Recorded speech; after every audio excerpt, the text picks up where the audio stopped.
Hey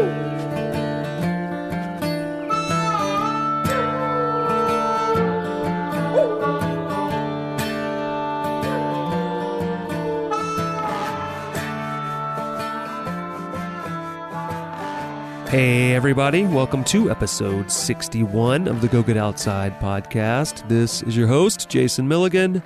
Welcome back, welcome aboard. I hope everyone is enjoying the brand new year, 2018. Full disclaimer, I am recording this a week before Christmas, so if a terrible event has happened, I am currently entirely ignorant of its occurrence, and so that is why I am not mentioning it. But hopefully there is no tragedy to mention, and 2018 is starting off nicely.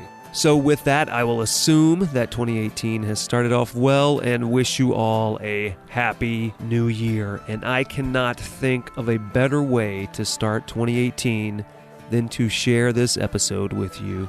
There is a mythical man named Taco who often travels throughout the San Gabriels of Southern California, and today he is on this show. That's right, we will be talking to Ryan Taco Dacey. You'll get to start your year off by sitting back and listening to he and I talk about shitty rock, bicycles, Yosemite and the Ahwahnee Hotel, which is no longer called the Ahwahnee Hotel, what it took to survive Fish Fork, and the bastardly bird known as the Stellar's Jay.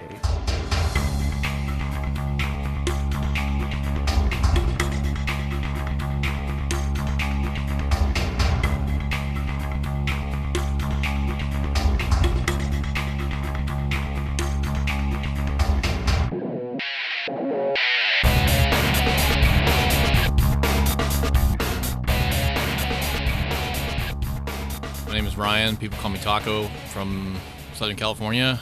Grew up here, moved around a bit, you know. The first thing most people they always ask is, what's with the name Taco? It's boring, it's nothing cool. I had a feeling you were going to say that, too. Yeah, well, you know, I've had nicknames that had more value, you know, had something behind them. But this is just, I needed a screen name for stuff on the internet. I had just moved to La Puente not long ago, or West Covina, down the street in La Puente.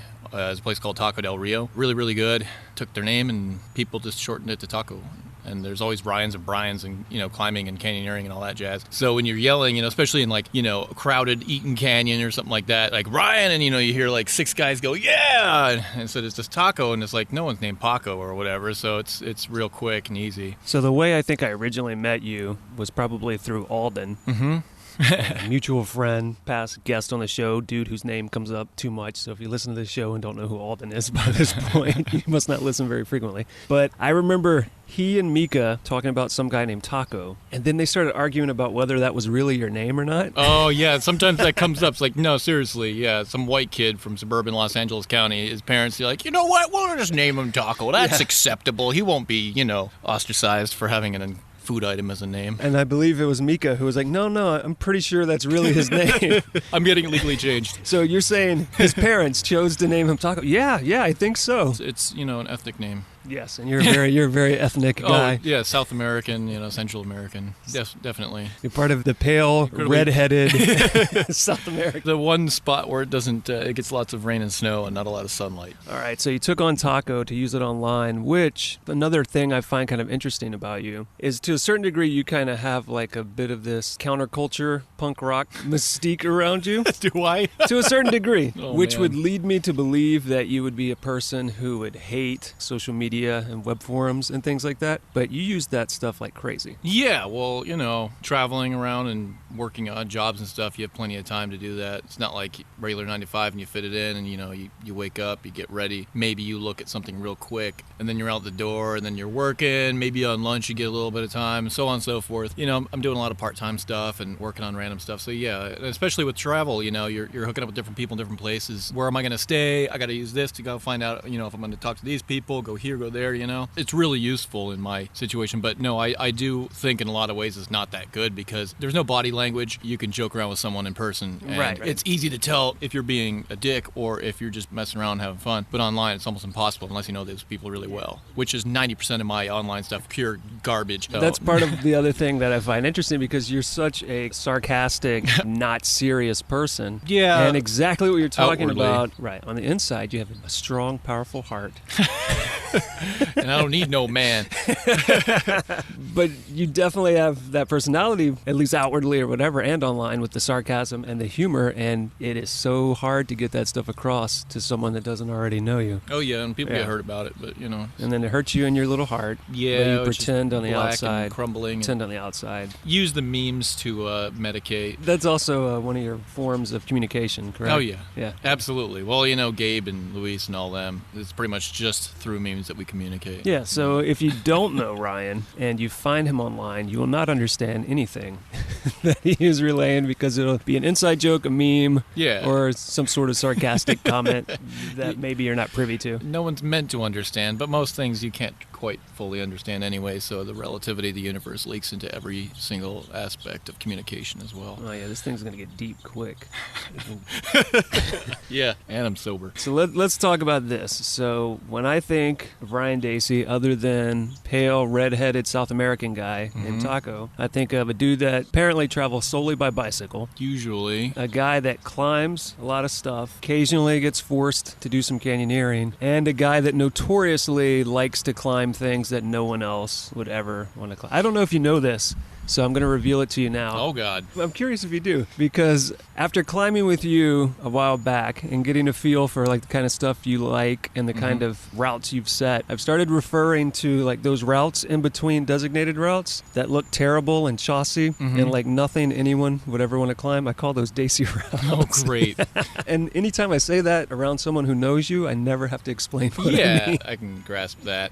A lot of that just has to do with, like, for example, I'm assuming that meant, like, Holcomb Valley, where we climbed. Yeah, that was where we climbed last time. Because a lot of the routes there are bolted, but one of my kind of things that I like to do when I go there, because I had already climbed most of the bolted routes that, we had climbed or whatever, is to look for something that is somewhat challenging, that from the ground you look up and you see if you can protect it, and it's usually kind of run out because it's not like, Yosemite or Sierra, like you got a splitter crack, and then you move over here and you got a slab, and yada, yada, yada. You can kind of look up at it and think, okay, I'll put a tiny nut here and a small cam there, and then I've got big stuff, and then I could hang and do this. You map it out in your head. That's what I like the most about it. Like, I don't really like sport climbing because it's just kind of like I'm trying to be risky, but like there's no risk, and for me there's very little reward. It's kind of like I don't have to think. When you have to protect something creatively that's not a gimme, that you don't know anything about, that you're just on there right now and you have to figure it out in what could in theory be a stressful position, that engages a lot more of you as an animal than just like, okay, go up, clip, okay, go up, clip, here's the crux, pull hard, clip,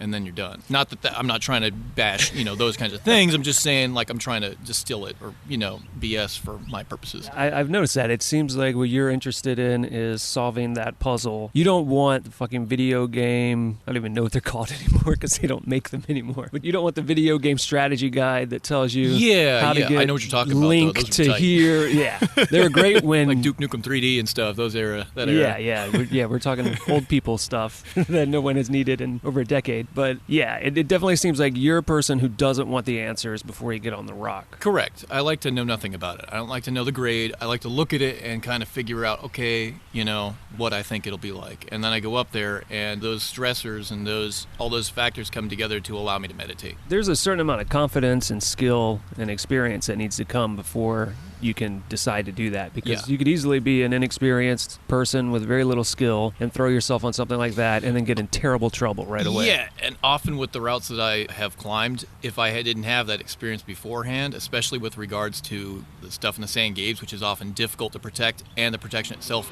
when you find it, is often iffy. So if you do fall, it is very likely that it will pull out and it will change, your future for months or perhaps years, because you'll probably break things and you might die. That's pretty important for all of that. You have to have a good balance. You have to be able to quiet the voices in your head down really well. There's like a 5'10", or it's probably more like a 9, I don't know, over in above Crystal Lake, not the crag, but the wall that I don't think anybody goes to, but it's higher quality rock there than at the crag. Crag's mostly crap, unfortunately. But there's a line, I think we called it Attack of the Clowns, and it goes up this really cool dihedral. It's like a 5'7" to an oak tree. Really easy. It's really fun. Go around the oak tree, and then you go up, and it's like a 5'9" or like a 10A, a dihedral with a tiny little roof and a weird bulge thing. And the first time I tried it, I backed off of it. I think I might have down-aided, but it's balancy. It's just shy of vertical, and it looks like there are cracks from the ground, but when you get up to them, instead of them being like, half-inch cracks that you could put like a 0.4 or 0.5 cam in, they're usually about, what would you say that is? It's like 8 to 10 millimeters, and everything has moss on it and lichen.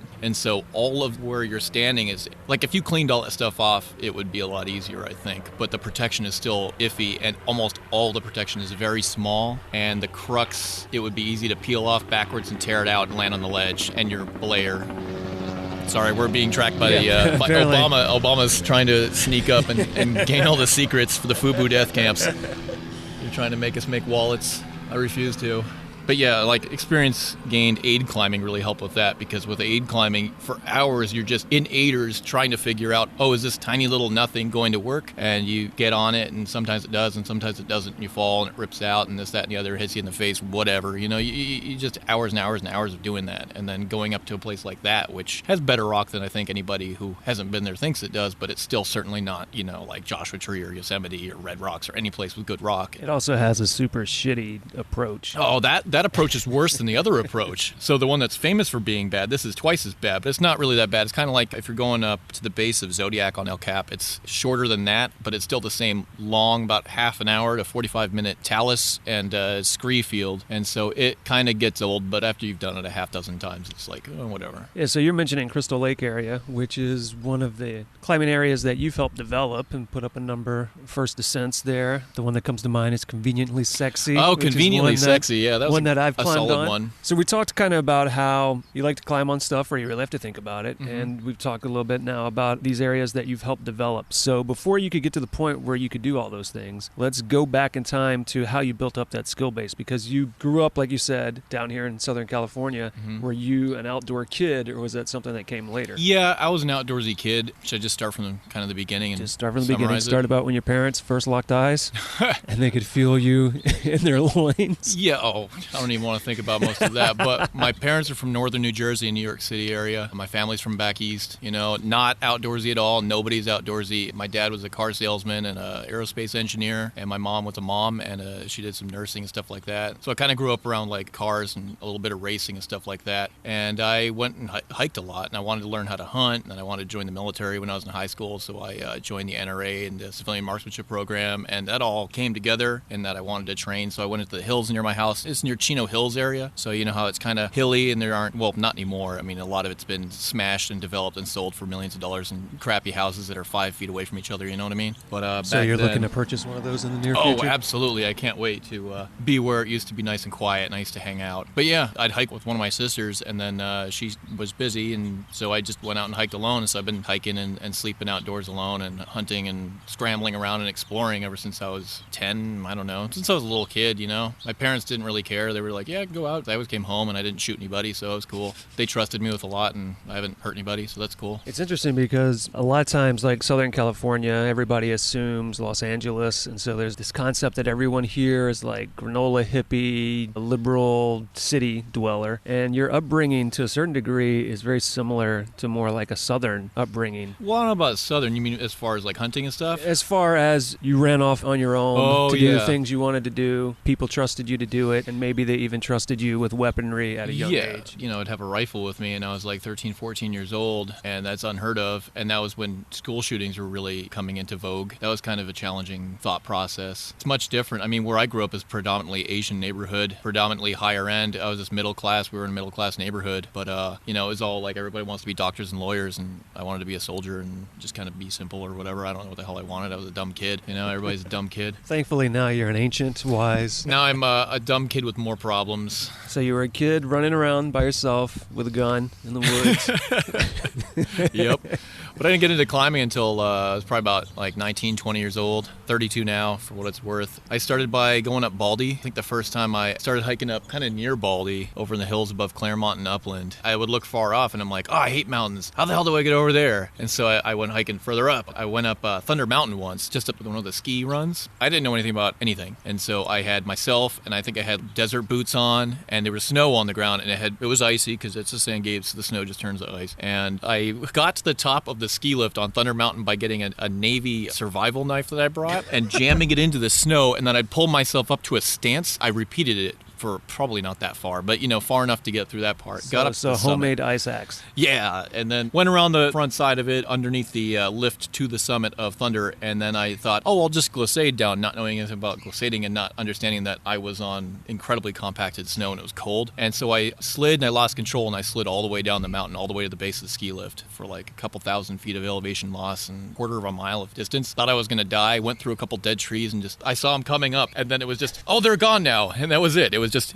time took me somewhere else. And then the next day, I think I went to REI and I bought a Black Diamond ice axe, which I still use occasionally, and some crampons. I went out and did that and started climbing steeper stuff like North Face of Telegraph, and just finding the steepest stuff and climbing that. And then there was rock, so I needed to learn how to climb rock, and so I taught myself how to climb. And are you pretty much entirely self-taught for all these things? Mostly self-taught. A lot of it from soloing and gear soloing or lead soloing, whatever you want to call it.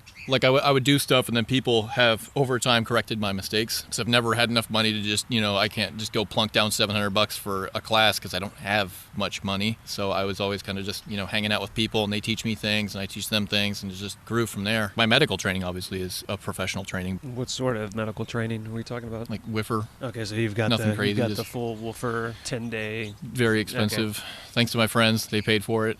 WIFR being, for those that don't know, Wilderness First Responder, which is like the next level after Wilderness First Aid, which is instead of 2 days, it's 10, right? Days, it's 10 in comprehensive days with tests and studying. And you live there. And it was pretty cool. I liked it a lot. But it is very expensive, and I'm finding that trying to get certified as a rock guide is outrageously expensive, and I think it's wrong. And I really do think it's stupid that if you look at a lot of guides, a lot of people living in vans, and it's like it costs more to do this than it does for lawyers to get a lot of their things, to be able to work in certain areas, bar aside. $1,200 or something like that is the highest price, and $750 I think is the lowest for WIFR. You got to have that. You got to have it every 2 years. And then SPI, single pitch instructor, that's like $750. You got to re-up that, and then you got to do all these other dues and stuff. Like, you're a guy, dude. Where's this money coming from? It's not absurd. It's not like you're a lawyer charging $100-$300 an hour for a consultation. Yeah, I think it's absurd. But what am I going to do about it? Is that a goal for you? Is that what you're that's what for? I'm going towards. But life is life. If I find a better paying job or something that allows a good balance in life and allows me to be close to my people, then I'll do that. Keep working towards it, but at a slower pace. You know what I mean? You're talking about becoming a certified guide, so someone that could be hired through like American Alpine Institute or something like that. Yeah, or EXIM or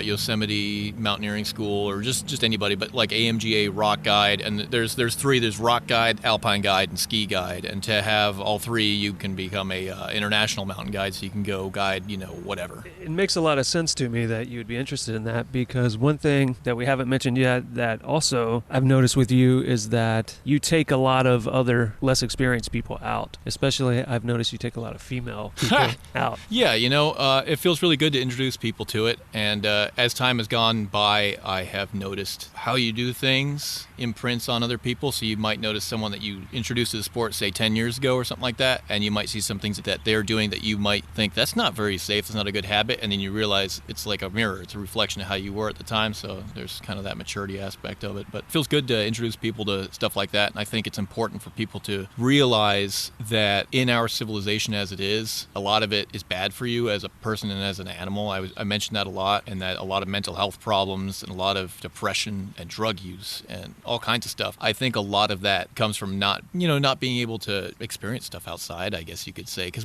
for thousands and thousands of years we've been outside and hunting and gathering and what have you, and now we're just like robots, and we're just in a society where you just work for money and 70-hour weeks and get like 3 hours of sleep and all this stuff, and then you can take these pills to counteract this thing, and then this pills for this thing, and all it does is I watch people that I love fall apart and die and have all these problems from it. It's fucked up. And so I like to show people, you can go outside and you don't need to take drugs. I mean, I don't give a shit if you smoke pot or shrooms or whatever the hell you do, or drink a little bit. But it's like so many people don't seem to know that they can go out and do that. They can go climb, they can go canyoneering. Canyoneering is real easy to get into, not to say that it isn't without risks. And you get to be around your friends, your people, and you get to share these experiences, and you build a lot from it. You're under stress, you work together, yada, yada, yada. It's really good, To a certain degree, what you're talking about is something that comes up on this show a lot. And I was one of those people, not that was living off of prescription drugs and stuff, but one of those people that grew up not thinking. Like, I grew up in the South, so I was outside a fair amont, but a lot of the activities I do now were things I didn't think were available to me. Like, climbers, that's something that, like, these advanced athletes do, and I can never do that. Right. Yeah. And it wasn't until I lived out here and finally decided, well, let me really look into that I found out, oh, shit, there's, like, all kinds of opportunities and all sorts of levels of interaction with those things that you can do. And I agree with you that I think it makes a huge difference, and I do wonder how many people, if they just found some sort of thing they were passionate about that allowed them to push themselves in an uncomfortable way outside, would not become drug addicts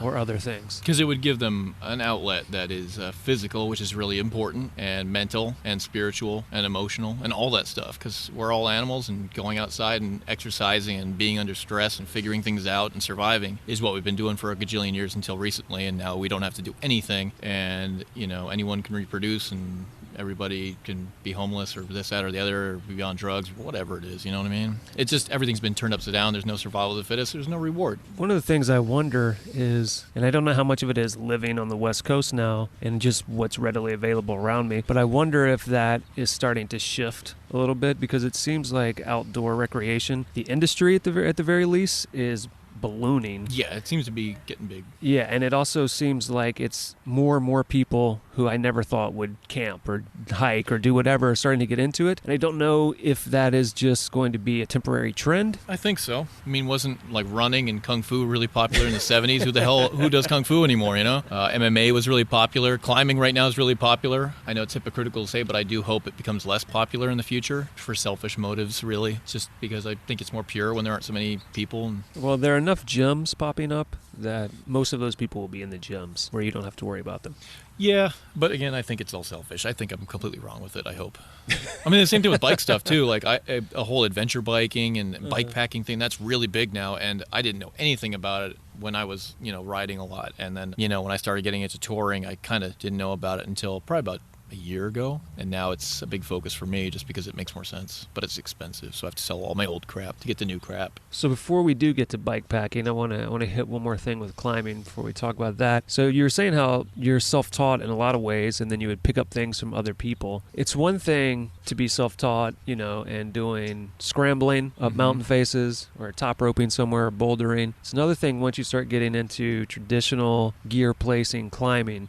So how did that transition go for you? Because just jumping into that with no sort of instruction could lead to injury right away. Yeah, absolutely. And I'm surprised I'm still here. I didn't think I would live all that long, but, a lot of it I think stems from not having much money. So I'd have to climb in the Sand Gabes, and there's not much climbing in the Sand Gabes, and there certainly aren't very many sport routes. Because, when you're starting off and all you got is some draws, and a rope, what are you going to do?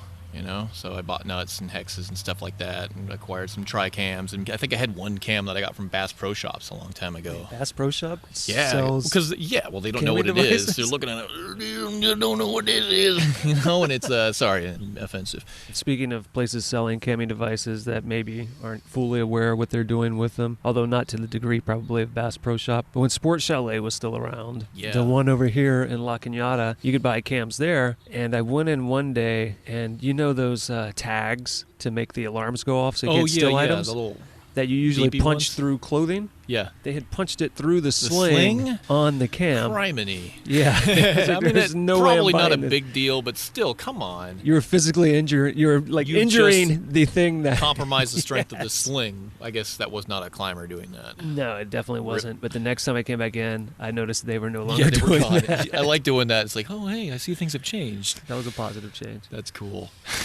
So you bought those things, but how did you figure out how to use them? You just trial and error? Yeah, I think so. Send yourself Hard up to something? say. A lot of it was done in winter on like steep faces in the sand gabes. Like I remember going to road cuts or things like that and just learning how to place protection. And I had Freedom of the Hills, and then I bought a couple of other books. And I used to read a lot as a little kid, and so I would just read a lot, and I would look at the book, and I would use that as instruction. I didn't have anybody there to help me because, everybody else was like, oh, I'm busy, this, that, and the other. And I didn't really have a whole lot of, I had friends, but I didn't have any climbing friends back then, It was just me and like maybe one other person. So, I didn't have any real options as far as I saw So it's it. kind of like whoever you could get to go out and belay you and come along. And oftentimes it was like they were probably only a little bit more experienced than I was. Like, oh, well, I've climbed like 5'7" outside on sport. And me, I was like, oh, I've climbed a lot of snowy cold things by myself, and I know how to tie a figure eight sometimes. So did you kind of just slowly climb up things where you occasionally had to place a piece of gear, or did you decide one day, all right, today's the day I'm going to go climb something fully on gear and I'm going to figure it out? My biggest project for a long time when I was getting into things was just steep faces in the Sand Gabes in winter. I'd climb part of the West Face Couloir, which I have listed as One Nut Wonder on Telegraph Peak. That's got the crux pitch, if you want to call it that. It's like a 5'7", because it's normally frozen waterfall that's delaminated, and as soon as you hit it, it just disintegrates. We protected that a couple of times, and you might find yourself in a position like that, but further up a route where it's like, oh, I can't really back down, so I got to solo it or figure it out. There's been a bunch of those. So based on what you've told me so far, I'm going to make a guess here and you tell me if this is accurate.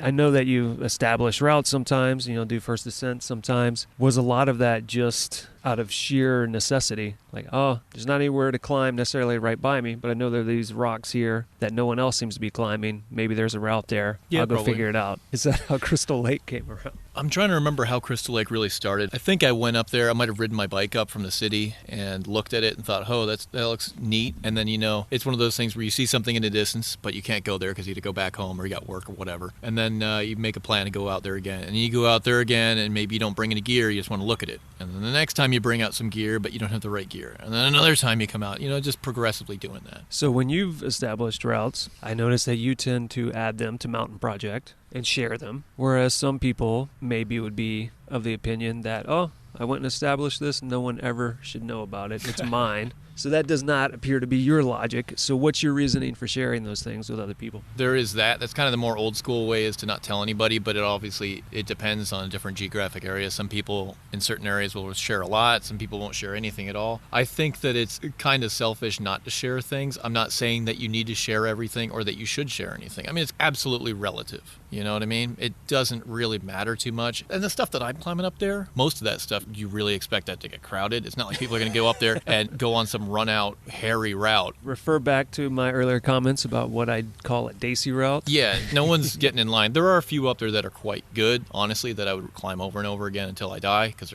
they're just fun, or they're engaging, or whatever. But for the most part, I mean, most people avoid loose rock. Go to Yosemite, people avoid Glacier Point Apron because of the chance of rock fall, or bad rock here, or bad rock there, and it's like that stuff is like top tier stuff compared to what I'm climbing, And you look at the British, a lot of those guys are really good at bad rock. And I think if you're going to be climbing mountains in general, you need to be confident on bad rock, because oftentimes you'll be doing what, you call it first ascent, or you're just going climbing. You look at a mountain, you think, okay, that looks like a good line today because the conditions over here are dangerous. That stuff's melted out. So you do that one line, and I've never been up there, you've never been up there, whatever. You don't know. If you get up to something and you don't have the confidence to climb something with either big loose blocks or maybe some kitty litter on it, what are you going to do? It's interesting because you're kind of getting to a point that we weren't talking about, but I think you've inadvertently made a really good point, which one of the things with multi-pitch and longer climbing is you can get yourself into trouble trying to find the route. Yeah, if you get off route. Right, and sometimes maybe it is better to just look at it and say, well, this looks like something that would be good for me, as opposed to, well, where does this topo tell me to go? That's Am how I I in the climb right most place? things, Yeah, too. Because it's most of the time you stick on like an old route, especially if it's an old route that's a classic. It might follow a line that's not as fun. Maybe you want it. Maybe it's like a 5'7". There's a 5'9" pitch to the left that looks way cooler, and like, I'm not going to do it because it's not on the piece of paper. And I climb with a lot of people who are very beta intensive, and they stick with that and they follow it and go by the book. But I've always, throughout my life, really been opposed to things that are by the book. I hate that kind of, like, we have to stick with it because someone else did it. It's more like move like water through it, just be fluid and figure it out as you go. If both you guys can manage something, which obviously isn't always the case. Sometimes you bring your follower up something they're uncomfortable with, and I apologize to everybody for having done that 8 million times. But just go with the flow. It's climbing, for crying out loud. It's not like you're at work and you have to like do everything by the book. I think for me, a lot of the times, like if I'm trying to follow a route, I want to adhere to it partly sometimes out of like this sense of not history, but just I want to experience the same thing that the person that set this up did to a certain degree. And then other times it's a lack of confidence in my ability to climb what may be next to it should I get off route. Same. Well, you don't seem to have that fear. I wig out on stuff sometimes. I mean, first day I went to Yosemite when I went to move there for work, I had to get rescued by Yosar on Glacier Point Apron because I went up kind of by the Grack, but further to the right. I looked up this dihedral, and it was all low angle, but I had never climbed in Yosemite, and I had never been on glacier polished slab, and it's really squeaky. You know, I think I was in approach shoes as usual. They make the most sense, you know? And I went up it thinking that looks class 4. It was probably about 5'7", 5'8", and I got up to a ledge, and I stayed there, and I yelled for help, and they placed 2 bolts and lowered me down, and I felt like an idiot, and that was my first day. And then I remember climbing at Church Bowl. There's Aunt Fanny's Pantry, I think it is. It's a 5'4" up to a tree, which nowadays I could easily scramble that whole thing many times while probably blackout drunk and with a concussion and a million other problems. But then I couldn't. I had to back off of that. It also depends on areas too, because like if you hadn't climbed there, you could be a strong climber in Red Rocks. You go to Yosemite, you're like, I'm not used to this, and it would just wig you out, and maybe you need a break. You need to do more training or whatever. Yeah, there's definitely a huge difference based on style of rock and quality of rock, on confidence. There's something about Joshua Tree that incites me to fear more quickly than Yosemite, Red Rock, any of those places, and I'm not sure what it is. I think it's strictly the rock quality, something about the rock quality and this idea that everything is sandbagged. Yeah, well, most of it is sandbagged. A lot of like 5'4" there that would be 5'7", maybe 5'8" everywhere else. Right. I've only recently got my confidence up in Joshua Tree, and I always said I hated it. I used to visit there a lot as a little kid, and go off-roading, but no climbing, and then I got there and I was like, whoa, it's pretty sandbagged. Yeah, it and totally is. It's weird how much friction you get. It's disconcerting how much friction you get. I'm not used to that. I'm used to it being like you have to balance really well. If I go up on some easy, quote-unquote easy route in Joshua Tree that's like 5'4" or 5'5", I will inevitably reach a point that requires a short traverse with terrible feet that would drop me onto a ledge. And then you'd have broken ankles, right. And you'd be out of work for a while, and everything would suck. Yeah, and for some reason that happens all the time. So I've done multiple routes in Joshua Tree where I hit that point, and I sit there for like 20 minutes trying to build the courage to cross this traverse. You could do this. Oh, wait, hold on, go back. Yep. Go over here. There you go back. Okay, my arms are pumping out. Okay, relax my arms. Lean in. Oh, crap. Okay, there goes a foot. Yeah, the usual dialogue. Yeah, so that's Joshua Tree. So you mentioned moving to Yosemite, or to that area. So what brought you up there? Well, my girlfriend at the time helped me get a job. I ended up working at the Ahwahnee, which is now called the Super Majestic Whatever Hotel, after Right. Delaware North stupidly took the rights or whatever to the names, which is retarded. For those that don't know what he's talking about, was it been 2 years now? Something like that, 2 or 3, whatever it was. It's like the company that handled the concessions and various other things for the park. Was Delaware North, and then Aramark, which they do like clothing, and I think they do prison stuff, like prison food. And the previous company, for some reason, owned the copyrights to the names. And so Curry Village is now Half Dome Village. But you can still see the Curry Village sign, but there's like a tarp over it or something. It's kind of like, yes, we're divorced. We're not using your father's name anymore. Right. Yeah, and the Ahwahnee has become the Majestic, which is stupid, because if you've ever been in the bowels of the Ahwahnee and had to make the freight elevator work and get the ringtails out of the 6-story, closets and stuff, it's not majestic. It's just a hotel. I mean, it's a nice place, but they charge way too much. We can't just gloss over this. You have to tell us a little bit about the experience of working in the posh hotel in Yosemite Valley. Start wherever you think makes sense. Oh, man. Okay. If you want to start with the original tribes being massacred the U.S. Yosemite. I don't remember a whole lot about what all that meant, but yeah. No, but really, what did you do there? I was housekeeping at first, which is just, making beds, cleaning toilets, cleaning up after people. And living in the valley, correct? Yeah, lived in a couple of the different dorms. Like if you go to the main market in the village, I've lived behind that, across the street from that, down the street from that, and around like that. You get all kinds of different housing. Some of it sucks, some of it's really nice, and some of it's hard to get. And how long were you working there? I think like 8 months to a year. 8 months? After I quit, I lived in Half Dome. Yes, very difficult. I lived in Camp 4 for a month or so. Then I finally left when I got really, really, really sick. Yeah. So this was fairly recently. Yeah, so I did housekeeping. It was cool for a while, because you're like, oh shit, I live in Yosemite. This is tight. I can look at things and climb stuff. Then it's like, okay, I'm really tired of cleaning the diarrhea that somehow managed to find its way on the wall and ceiling. Nobody gives you tips unless they're poor, because poor people seem to give the most even though they have the least. So I said, hey, can I do something else? And so my manager lady, she hooked me up with doing like lobby porter stuff. So I'd like sweep, deliver papers, de-ice the walkways, set the fires in the whatever they call the main hall, the grand hall, the super glorious, whatever the heck, maintenance, valet, a little bit of everything, running around, being busy, setting up their Bainbridge, is that the name of their Christmas or Thanksgiving festival where they dress up all funny and it costs a lot of money? I would not know. I have only driven past the Awani. That has been my entire relationship with, whatever, the Majestic, whatever. Yeah, the big one. So big expensive boy. Yeah. So what did your life look like while you were there? Were you working 5 days a week? Is that how it worked? Yeah, like 4 or 5. So 4 or 5 days a week, and then when I changed my schedule, it became less of like a 6 a.m. to 3 or 4 p.m. thing into I always call a shotgun schedule, because it looks like you just got to loaded some bird shot and shot at a calendar, and whatever it hit, that's where you worked, and it's all over the place. So sometimes start work at like 1 a.m. and get off when it's 8. A lot of my shifts were early in the morning because I have to deliver stuff or clean the cottages. That's a crappy job. And the squirrels and the damn Steller's jays, they steal all your stuff. I hate Steller's jays, my least favorite species of bird. But just kind of all over the place. And that screwed with me. And then moving around from different places and having different roommates, and then living with my girlfriend at the time. And it got bad, and I got depressed, and I needed to get out of there. And I guess what I have to say about all that is, if you do plan on living there and you're not in your late teens, early 20s, I would suggest having a van so that you could sleep in that, because sometimes you get roommates and maybe they're cool, but a lot of them are just drunk kids from the valley who don't climb. A lot of people there don't climb. I don't get it. And they're really messy, and they've got bad habits, and they're undisciplined, and I just like to be quiet when I'm home and cook and keep it simple. And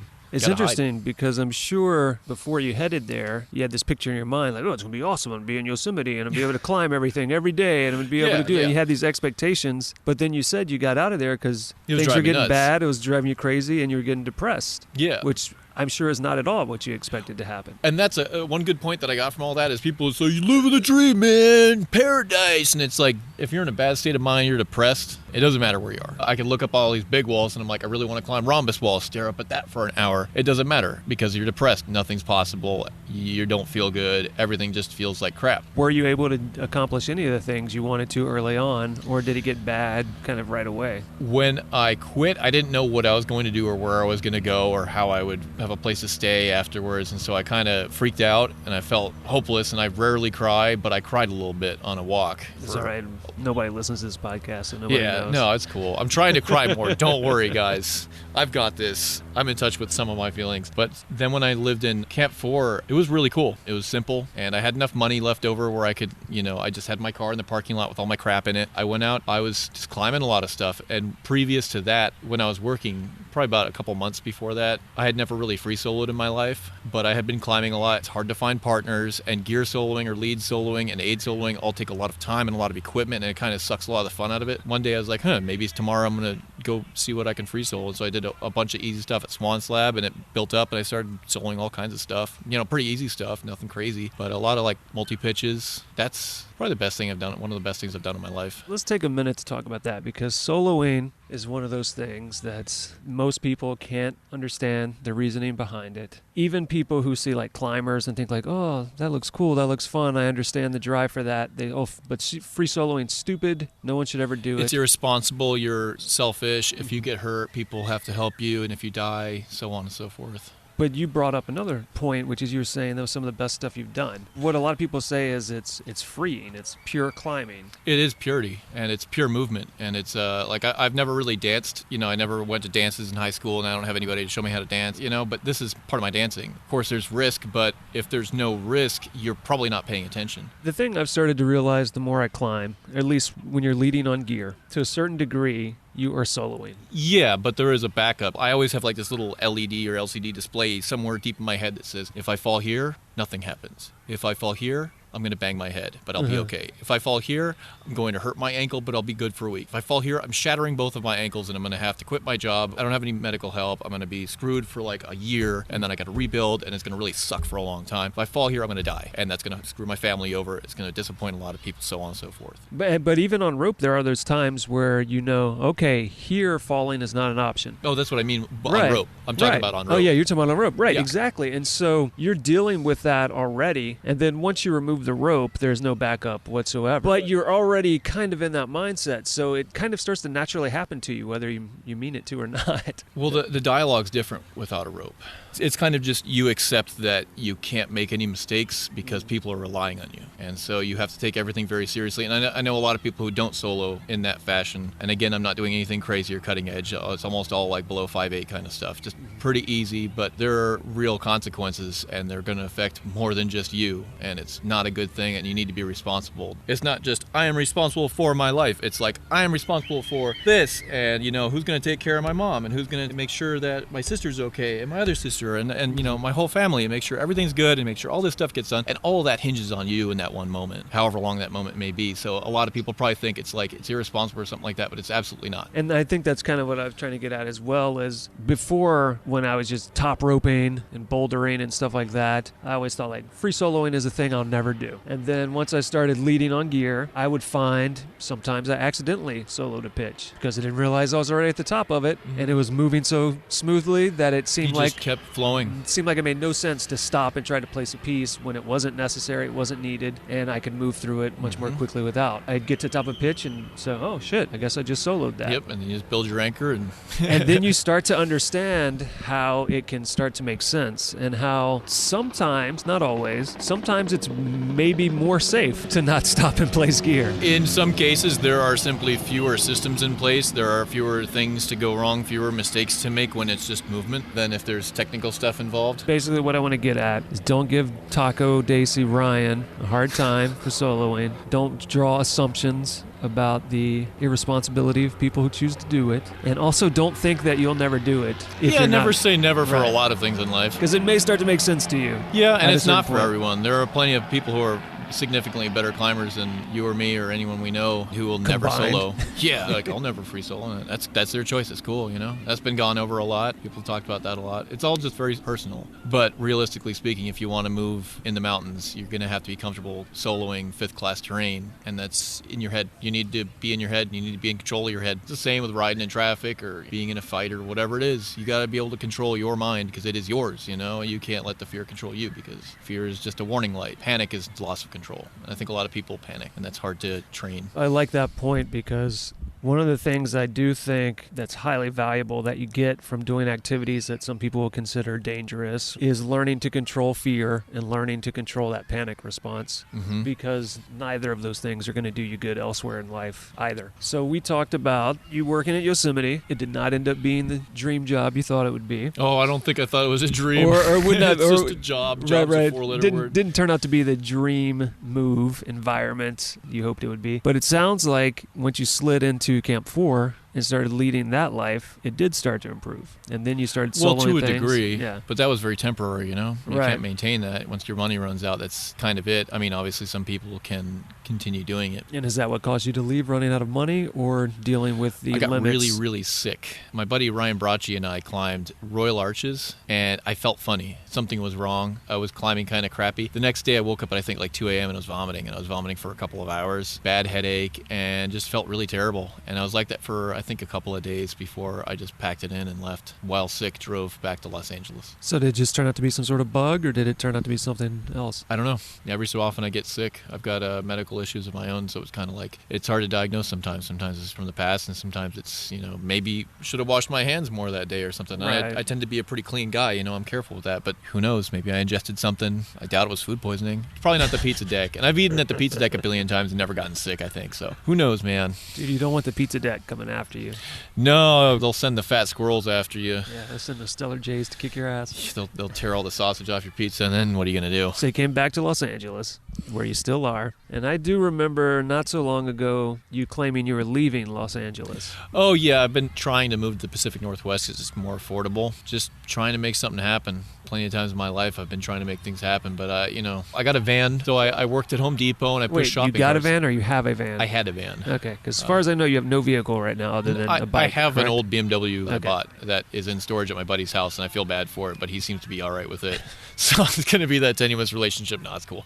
I might sell that. It's a lot easier to live out of a van than it is out of a 36-year-old 3 Series, It's pretty small. It's reliable, though. I had a van that I bought after I worked for about a year at Home Depot pushing shopping carts and doing trash runs and doing all the kind of the bitch work. And then I worked in the garden center, and that was a lot better because I like plants. Bought the van, had a little bit of money, and then about a week before I was going to drive up north and begin a trip, I was going to climb stuff along the way, which I've been doing for a few years now, doing the whole climb up, go somewhere and then climb things along the way, which is pretty cool. The engine blew on the freeway, and it got towed, and I didn't have enough money to swap a new 302, and it was an old 40 Econoline. It would have been a 302 Windsor. Couldn't fix it. I couldn't pull the engine out, and so I took all my stuff out of it, and I was trying to figure out what to do. So then I was like, okay, I'm trying to sell it. I was trying to sell it, and then I got a ticket on it, and they said if you don't move it, which I can't move it. It was parked in a spot on the street, and the homeowners association are a bunch of Nazis as always. Point is, couldn't even give it away in time for free, and the towing company took it, and they said, we will work with you on the price. I paid $1,300 for this 40-year-old van. I go to them. They want $1,500 to get it out of impound, and that would mean that it is sitting in front of their place in City of Industry, California, and I wouldn't have any money to take it in a tow truck to a piece of property that I don't own to then swap an engine into it, so I had to let it go. And I got that van after my first BMW, an E30, a 3 Series, was lost in Crystal Lake in a flash flood. So that was my previous car. Oh, wait, I think I remember. That was a few years ago, right? Yeah. Yeah, tell us about that. Tell us how that happened. My buddy and I went up Route 39 a good distance, and we were just chilling out. He's not much of a hiker, so we were just chilling out, had a couple beers, sat out, and there was a kind of, how sometimes in summer we have thunderstorms, and they gather up by the crest, and we went up there and we were just hanging out, drinking beers, watching the thunder and lightning. It's like, that's cool. And then the next day I thought, I'm going to go up there tomorrow to Crystal Lake because I wanted to experience it more, and so I brought my climbing gear. I loaded my haul bag up, and I was going to go aid a crack there that I don't think I've climbed yet. Yeah, I don't think I've climbed it. It's really bad, but it would have been okay on aid. Get there, it's okay, storm's building, and then thunder and lightning, kind of far away, and it got closer and closer, and then it was pouring like mad, really bad. Actual storm, not like, Southern California, Los Angeles rain, but mountain storm. And thunder and lightning were not overhead, but they were very close. And so I got all my crap, I put it in my bag, I clipped it to a cam that I stuck in this little roof that was just above ground level, and I waited. I was like, I don't know what the hell you're waiting for between lightning strikes, that were probably about 500 meters away, not that close, but you're freaked out, so it's whatever. And the whole hillside's sliding away with the amount of rain that's coming down. And so I'm like, okay, I'm gonna go. And I ran down the hill to the lake, ran along the left side of the lake until I ran out of juice, and I was just like, okay, and I kind of slowed to a jog, and then I walked back to the parking lot, got in my car, relaxed a little bit. It's a one-way road right there, and I thought, okay, I'll just go down the road. And instead of, I should have thought maybe I should just go the opposite direction, but I didn't know this because it's a lot shorter to go the wrong way. Another good reason to break the law in some cases for your own safety. So I went the correct way, and it was okay. E30 BMWs, by the way, with the M20, which is inline 6 engine, they're famous for having a very low oil pan. The oil pan was probably like 6 inches off the ground. You break the oil pan, all the oil comes out, you need to shut the engine off or you have no engine. So that car, you're paranoid as hell not to run over any rocks. So I'm driving down that road, and there's, debris on the road, so I'm dodging it, being really careful, going really slow, But there's only one part in the whole area that gets flooded, and there was some debris in there, and I tried to get through it, and I got stuck, and I'm like, shit. Tried to back out, got stuck, and there's stuff building up, and then I got walled in. I got yuccas and logs and rocks and everything up against the passenger side. I couldn't open the door anymore. I couldn't go anywhere, so I said, okay, whatever. Turn it off, close the windows up. I left my helmet in the car, came back, got it the other day, and I got out the passenger side. I jumped from the passenger side onto the side of the road because there was a dry spot. Closed the door. Think I might have locked it. I don't know. And then I had to go forward, then down, and then cross over a spot where I wouldn't have been swept away by debris because there's a shit ton of water. It turns out that one spot that floods is the drainage for the Crystal Lake wall, the one that I worked on. Then I walked back, and a nice guy named, I think his name was Mike, he's a radio dude and a volunteer with the Forest Service up at Crystal Lake, and so he works with Adam and stuff. He's a really nice guy. Gave me a ride back. I went over to talk to Adam, and he was like, oh, you're all right? And I used his phone and made sure I called my mom and said, hey, I'm okay. But I lost Klaus. Klaus was the name of my our car. My buddies and I bought it. We're going to build it into a race car or whatever. Then I got a ride down, got dropped off. A few days later, Randy Worth and a whole bunch of us, about 9 or 10 of us, we all went up there, brought like a 12-pack of cheap beer, dug it out, and Randy pulled it out with his Land Cruiser. Got it out of the huge, out of the flood zone and pulled it off to the side and came back a couple days later or a day later or something with AAA and towed it back to the house. And then I spent the next week getting hundreds of pounds of sand and yuccas and sticks and everything out of every part of the car. It turned over, but the exhaust was plugged with sand, so I only got a couple cranks out of it, and then that was it. And I sold it for $250 to a kid whose dad was German and seemed skeptical of the sale. They stuck it on a trailer, and at the last minute, the oil pan broke. Dumped its oil, and I was like, Klaus was saying goodbye to me. He's like, bye, car dad. Here's a bunch of oil in front of your neighbor's house. And now you stick to bicycles. Yeah, it's much more affordable. So how is that? Because you primarily get around on bike, whether it be in the mountains or on the road. Mm-hmm. You live in West Covina, right? Uh-huh. Which is like eastern edge of Los Angeles. You travel based on where you can get on your bike or where somebody can drive you. So what's that radius look like around where you live that you're willing to take the bike? How far away do you go? As far as you are motivated. How far are you motivated to go? What am I doing? What do I want to do?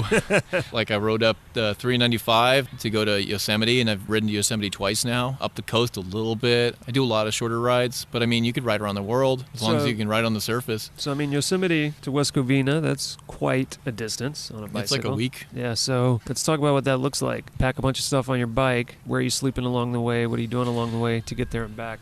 Just anywhere. Just anywhere? Yeah, being a little kid and sleeping in the hills, digging a foxhole kind of thing, or, just sleeping under a tree or whatever. It's the same thing now. So people think it's wild, like, you're cowboy camping. Aren't you afraid of bugs? And it's like, what's going to happen? How long have we been sleeping on the ground? For how many years have humans and other animals been sleeping on the ground? It's not like you're suddenly going to wake up and you have thousands of poisonous spiders on you and you have no money and everybody hates you. All a tent does is give you a place to be naked for like 10 minutes, And I don't fit in tents because I'm tall, so it's like, whatever. And they're expensive and you have to carry them. There's nothing cool about that. They're great if it's raining. But, last trip, let's see, first day I rode through Rancho, up to Cajon Pass. I pushed the bike with the trailer up some really terrible dirt roads that were washed out and super screwed up to Phelan, Cajon Summit, whatever, the edge of the desert. And then I rode to a place where I used to go shooting a lot as a kid near Kramer Junction. And so that was about 100 miles. And I just slept on the ground because I've been sleeping on the ground up there for a long time. And then the next day, where did I ride to? Place where I bought the pickle. I bought a pickle and a beer at this one place, Cozo Junction, I think it is, off the 395 north of the 14. And I slept on a bench. Anybody throw any change at you? Yeah. You walk by? I was playing my harmonica and my acoustic guitar. Everybody knows I love acoustic guitars. I was playing them both at the same time. And some guy told me to get a box and threw me 38 cents. So you're hauling a trailer. So what's in that trailer? Climbing gear?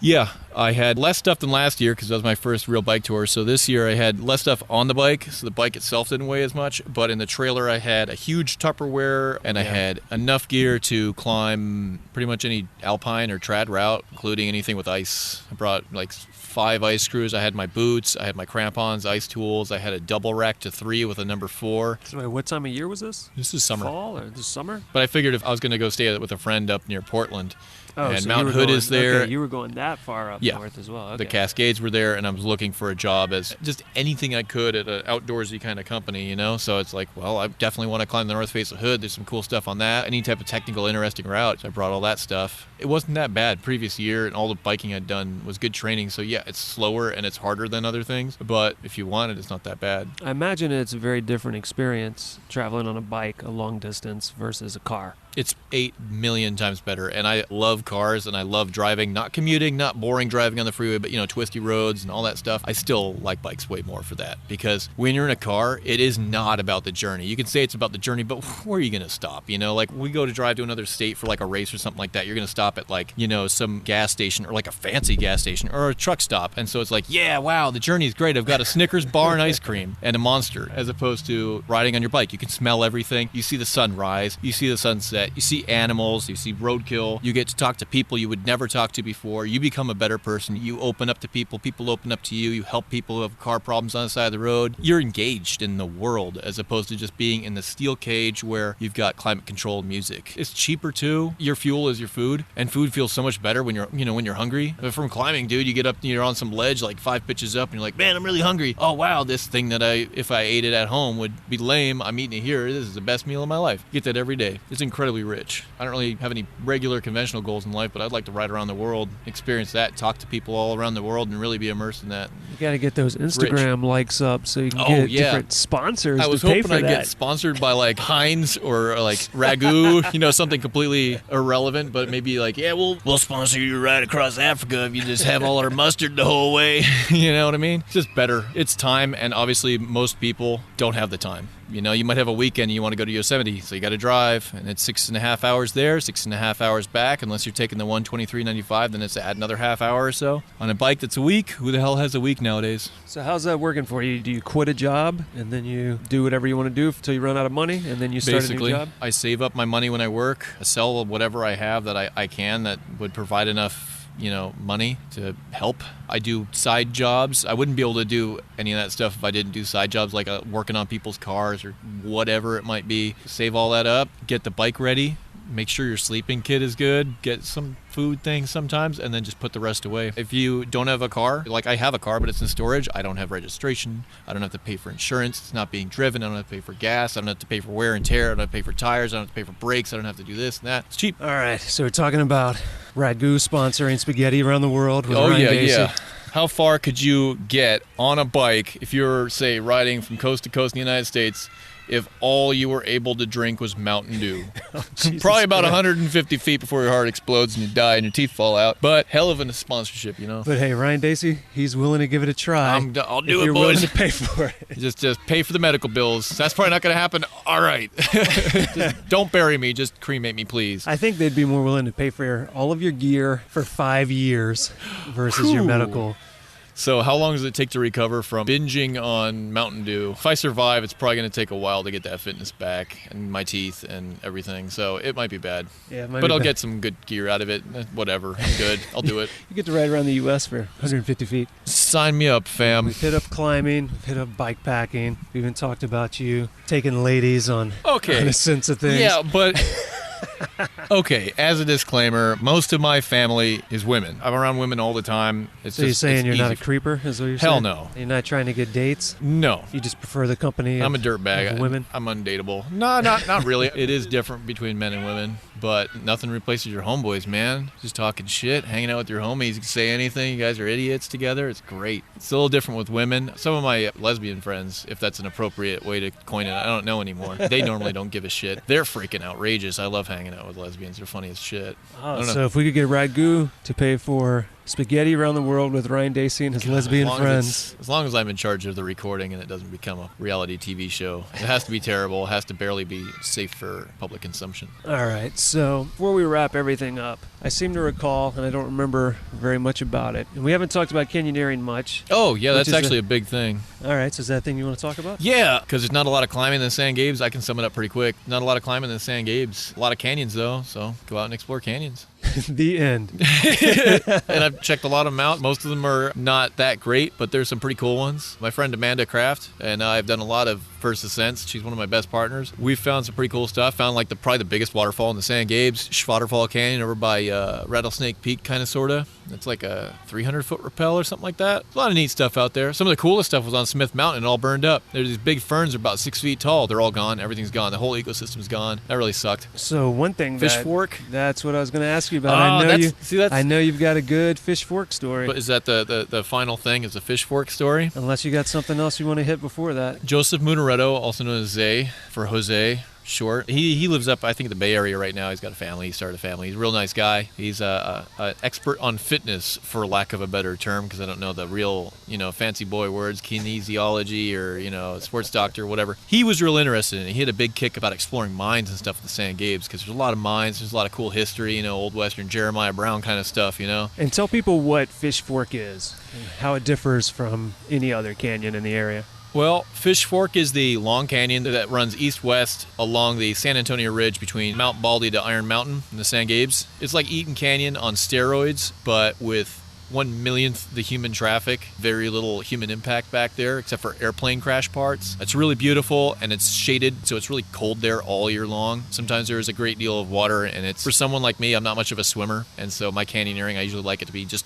moist canyoneering or dry like Death Valley. It's pretty challenging for someone like me. The season when it's runnable tends to be much smaller than other canyons in the area, right? Yeah, I would run it when it's hot at the end of summer. First time we did it, I usually do it about September 11th. So if you never forget September 11th, then go out there and spend, I would say 3 days is the best way to experience it. Because you get to chill, you get to see it. It's untouched San Gabriel, semi-alpine, mountainy, quiet, cold, pure drinking water, beautiful, nice place. With dope rappels and jumps and lots of swimming. There's like 1 or 2 water slides, which are really cool. It's really awesome. It's outstanding. It's my favorite canyon in the whole area. It's just that it's a big pain in the ass, and I almost drowned in it, so it's got a lot of fear in there for me. So back to your story about your buddy wanting to do it. Joseph wanted to. He's like, I wonder what it's like out there, and he's like, do you think it's requires a rope? And then my buddy Zach Cyrus, he's a real close buddy of mine. He's like, yeah, we should go check it out. And so we were like, all right, let's go check it out. We were both climbers. We're not canyoneers. We'd probably done Eaton Canyon a handful of times, and the usual ones right over here, all that stuff that everybody's done. But we had a dynamic rope. We didn't bring any helmets. Don't ask me questions.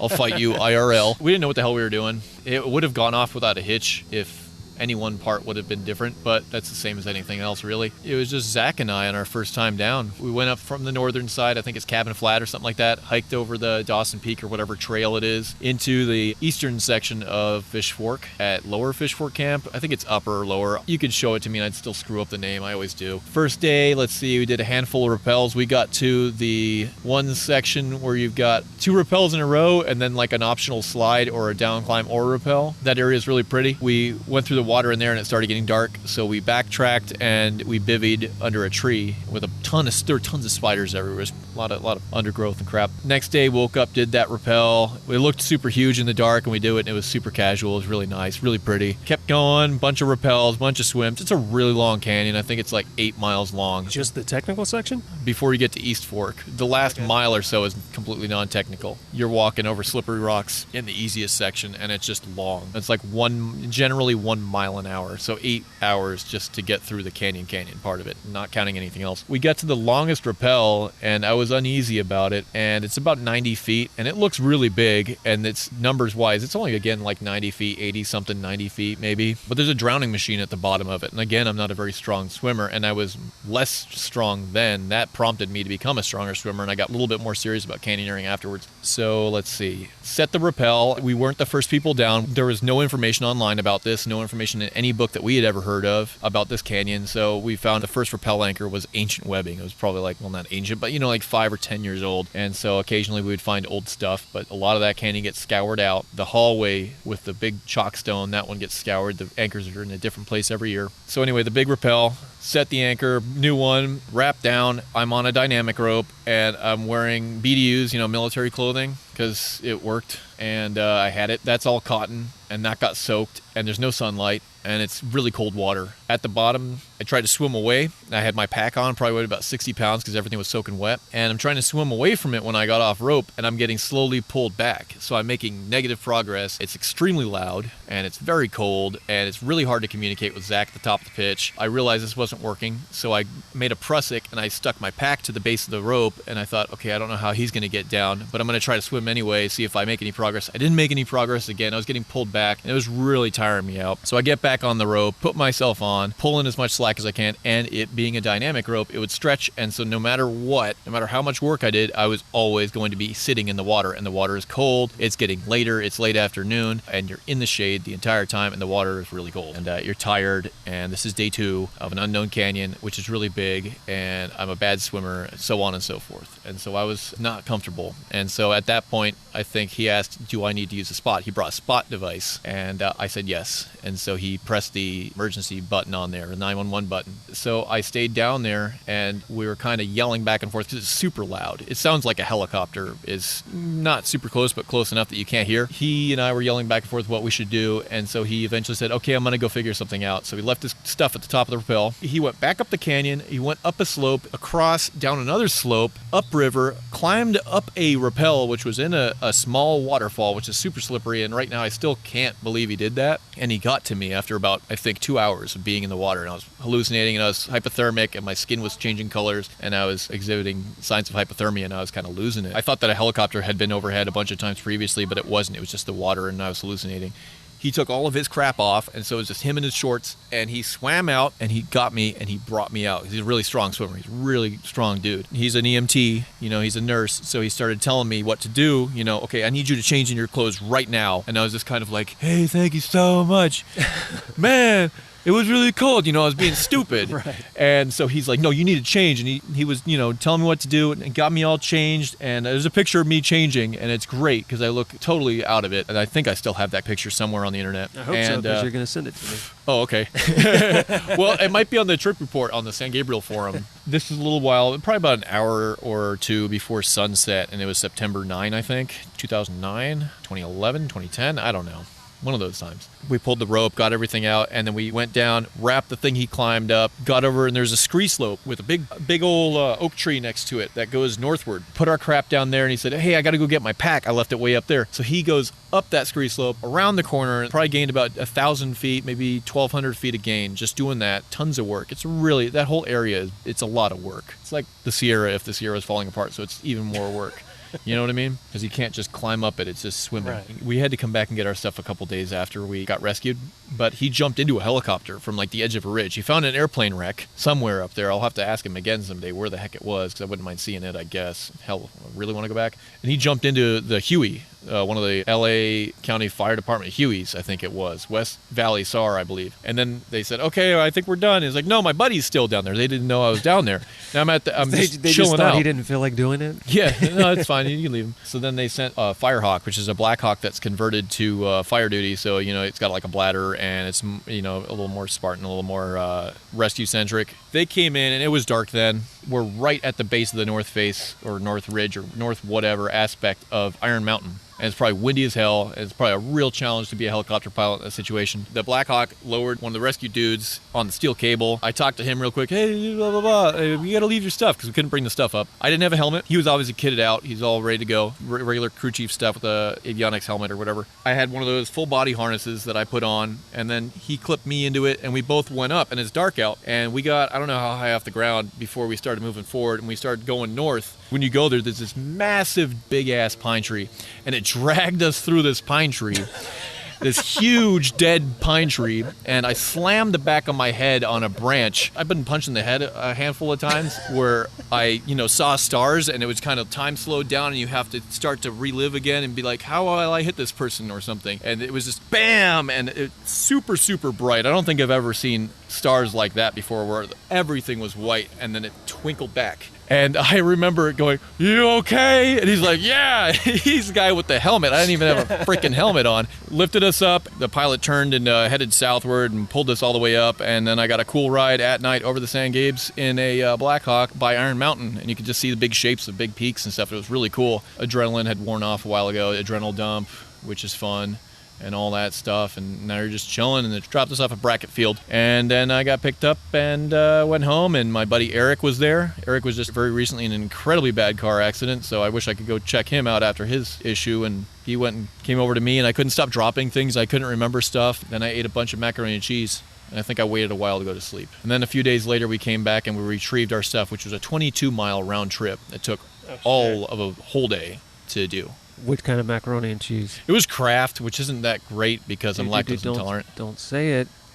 Oh, I need a sponsorship. If Ragu it was outstanding. It was Ragu. It was a really strange new variety. It was really good. You just told a story where macaroni and cheese saved your life. Yeah, well, it replenished me deal right there. problem. Yeah, I know. I totally bombed that. I'm sorry, Kraft. You guys are can't- good. That's why you can't get a goddamn sponsor, Son dude. of a bitch. Well, it's because I'm lactose intolerant. I don't know. I'm not Dutch or whatever. Wait, the Dutch, the only The people Dutch that... and the Danish have like really good enzymes in their guts for processing bovine breast milk, and I'm just a regular Central Eastern, Northern European ass South American kid. Yeah, South America. I'm just a regular Venezuelan white boy. Right, named Taco. Yeah. I don't know. I don't get As it. your parents named you. Yeah, I don't know why, but it's cool. They're hippies, but different kind of hippies. You were saying that's like 7-8 years ago, somewhere around there. Something like that. And then since then, you've been able to do canyons without getting rescued, right? Yeah, well, shit, we've done Including that one, Fish correct? Fork. I've done it probably 4 or 5 times since. Probably 4, closer to 4. Haven't had any problems, but I remember the second time I did that rappel, I tasted fear, which I hadn't done in a long time. It's a really interesting experience. Have you ever like had that acrid taste that seeps into your mouth and it seems to come up from here? It's kind of like bile coming back up from your throat or something different than that? It would be kind of like bile, but it tastes different. I don't know how to describe it other than kind of acrid, but it's fear that's, so present that it's you taste that. I'm not really sure what function that has. Were you first down this time, or had I someone don't already think gone so. down? I'm pretty sure the second time we visited the canyon, I think that was a 3-day trip with Randy and Dominic, Kirk, and Joanna, Anook, and myself, and I hope I didn't miss anybody. Totally missed somebody. And and I think Randy went down first with no gear. He just brought what he needed, and he's a good, strong guy, so he figured it out pretty And quick. he's like 12 feet long. Yeah, he's a long boy. He's a noodle boy. I love you, Randy, you asshole. I still have your wrenches. I'm not going to give them back. Yeah. Wait, are these the wrenches that little crappy canyon we did that night, and somebody threw his wrenches down the rappel? Is I that what think you're so. talking about? Are those wrenches? You mean where we were learning how to place bolts? Yeah, wasn't and that I like placed 2 like a years quarter ago? of a bolt. Was it 2 years ago? I don't know. It was a long time ago, dude. All I know is Alden. When you come Alden back, was still here, so and it was at before we least, go on a bike yeah. trip, let's have some adult beverage canyoneering experiences at night. Again, I miss those, despite the next day being hell, because I got like an hour of sleep. All right, so from there, you've become a competent canyoneer who doesn't wear I've become cotton a safe canyoneer with parallels with my climbing aptitude on loose rock. I don't like water that much. I'm not a big canyoneer. I just like to explore, and I like to explore things that are technical because it adds a mental element to it as opposed to just hiking. Did plenty of hiking before. I'm kind of over it. There's still canyons that I've got on my list to do up here in the San Gabes that, as far as I've known, have never been done, either because they're really big or because no one gives a damn about them, and they would be cool. So what's the future looking like right now? My future or My future. Could you tell me what well, my future I don't know, looks for like San Gabriel exploring or Yeah, your future. So you're currently working some job over here in Pasadena that you had to work today. Yeah. And you're actively trying to get up to the Pacific Northwest, and you're interested in certifications. So sounds like there are a lot of hurdles there. There's always hurdles, So yeah. what's your goal right now? What are you trying to make happen? I need to make more money. What does that money allow you to do? Because Pay for from what I've gathered, certification. you're not a guy that cares about money. Well, I don't chase it all that much, but I also have a good community that supports me, so I don't need to, at the moment. My goal is to get first single pitch instructor. That's $750. My last paycheck was $192, so you can imagine for 2 weeks of work, it's going to take me a long time, and that's one thing. And there's no guarantee, obviously, that I'm going to pass single pitch, because they always throw things at you. But train up for that with my buddy who just got his and is very competent with rope systems. Try to find work through that. I'd like to work outdoors. I've applied to a bajillion jobs recently, but one of them was Venture Cycling Association up in Missoula, Montana, because I thought I'm really good at planning trips, or at least I think so. I'm really good with maps. I'm good with all that kind of crap. And they didn't entertain it, but that's fine, I guess. Keep on trying. Just stuff like that. Probably going to stay local to LA. I got to take care of some things down here. I don't think I'm going to move to the Pacific Northwest, but I think I will be semi-nomadic as usual. And probably mostly off of a bike, because it makes sense and I enjoy it and it pushes me. So if anybody wanted to follow along on your semi-nomadic travels, is that a thing they can do? Probably Facebook, or better yet, I think Instagram. Yeah, Instagram. Are you private on there? I have my things set to private, yeah, but if you add me, I let almost anyone add. It was mostly for work things, because even in low-paying jobs, you have to have this kind of bullshit professionalism thing around it that everybody's obsessed with, about like no beards and no joking around and being serious. And it's not like I have nude pictures or anything crazy on my Instagram, but Not nude pictures. I wouldn't say that you don't have anything crazy. yeah, well, stuff that you won't see, like if you have an uptight manager or boss, they'd be like, I don't approve of this because, but it's Taco Del Montana. So TacoDelMontana. If you want to follow that, that's cool. Or you can look me up on Facebook, I guess. And if Ragu, Kraft, or one of those want to get in touch with you, what's the best way for them to do that? Well, they'll have to talk to my agent, Randy Worth. He's tall. He's an engineer. He's my agent. I pay him in cryptocurrency only. You can contact him at randyworth at randyworthengineering.edu.gov. Great. So if anyone wants to get in touch with Taco/Ryan, they need to go through Randy Worth. And if you'd like to follow what he's doing, you need to go to his Instagram page. But first, you have to get him to accept your request, which you're on that stuff pretty frequently, so I don't think it'll take very long. I like taking pictures. It's someday you're dead, and what do you have to show for it? So I've got photos people can look at and remember things. I hope that your tombstone says, I ain't someday you're dead, and what do you got to show for it?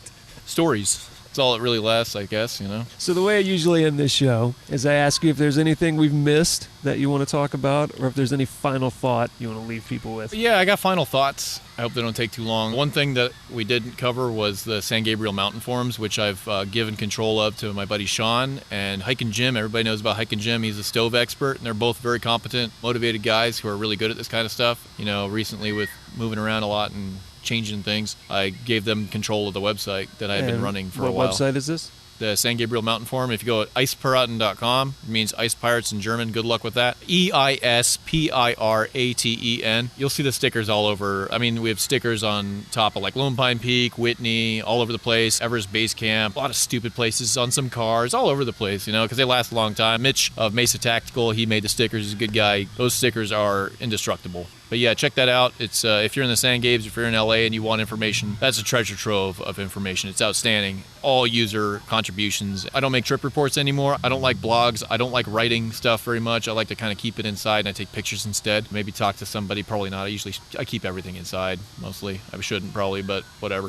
But for a while, I put a lot of stuff on there. So there's a lot of good info on like fish fork. If you want to go do fish fork, which I would say be a good swimmer and be competent, and having done a lot of Class C canyons would help, and have your head screwed on tight. Yeah, don't wear cotton. Don't wear cotton. Don't use that dynamic rope. Maybe bring a wetsuit. Nah, honestly, that one, there's so much walking in between wraps that a wetsuit just gets you hot and it's uncomfortable. I just wear fast-drying light wool and swim trunks, and then bring warm clothes to switch into, that you can switch into that are in a dry bag, but you can still access quickly. And then I guess final thoughts? Yep, let's hear those final thoughts. I mean, unless what you want to leave people with is someday you're dead and what do you got to show for it? Yeah, well, that was just off. That was... wise words from Ryan Dacey. I don't know, man. I did think of just kind of the topic of knowledge to pass on. It's hard for me to say because I lead a different life from a lot of people, you know what I mean? It's all right. This is about you, about the life you lead. Maybe Exercise. Somebody else wants to lead the Dacey life and climb the Dacey routes. Oh, God. Well, in that case, I would say the dream is just to lead a lifestyle where you have a good balance, work with income that's enough to pay for housing, which is outrageous, your hobbies and food. Just try to exercise a lot, eat right, don't depend on substances like alcohol for unwinding. For joy? Yeah, I mean, don't not drink by any stretch of the imagination, but, I think people need to exercise more and just eat less crap and get more sleep. I think the society is very sleep deprived. I think that's a huge problem. Dude, we don't need sleep. We have coffee. Yeah, we'll just use drugs to counteract the effects of 8 million hour work weeks. All right, so is that what you want to leave everybody with? Yeah, I don't know. I feel like, is there anything I should say? No, you just say whatever the hell you want. I know I'll be riding my bike home in a minute, and I'll be like, shit, I should have said blah, blah, blah. Whatever, we'll figure it out. You guys will figure it out. Use your best judgment. Don't be a bitch.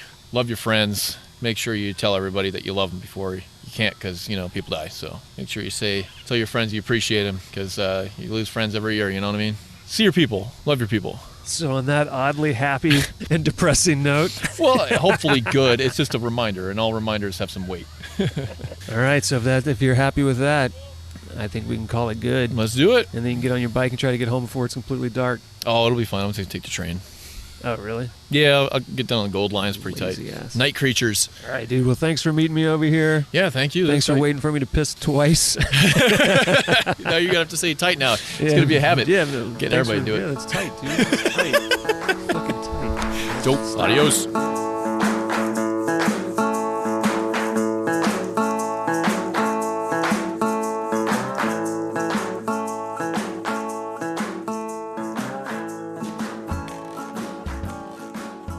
I would like to request that every single person out there right now who is listening to this episode head on over to the Ragu website or contact Ragu in any way that you know how, and let them know that you want to see Ragu's Spaghetti Round the World with Ryan Taco Dacey. Let them know you want to see that happen. Let Ragu know that they need to sponsor Taco del Montaña. And while you are pestering Ragu at whatever their website is, probably ragu.com, while you are doing that, why don't you head on over to our website, gogetoutside.com/podcast, and look for this episode 61 with Ryan Taco Dacey.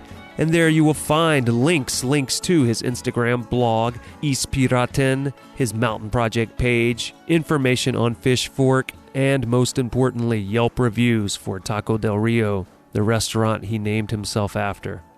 But you will also find photographs, and as is always the case with Ryan Dacey, you'll at least get a good chuckle off of his photographs. So head to the website, check those out, and then go ahead and drop us a line here at the show. Go at butcherbirdstudios.com if you like to use email. But if you prefer technology developed long ago in the past and you'd rather call us up and leave a voicemail, you may do that at 818-925-0106. And if you would like for me to have a great beginning to my 2018, then please do me a personal favor.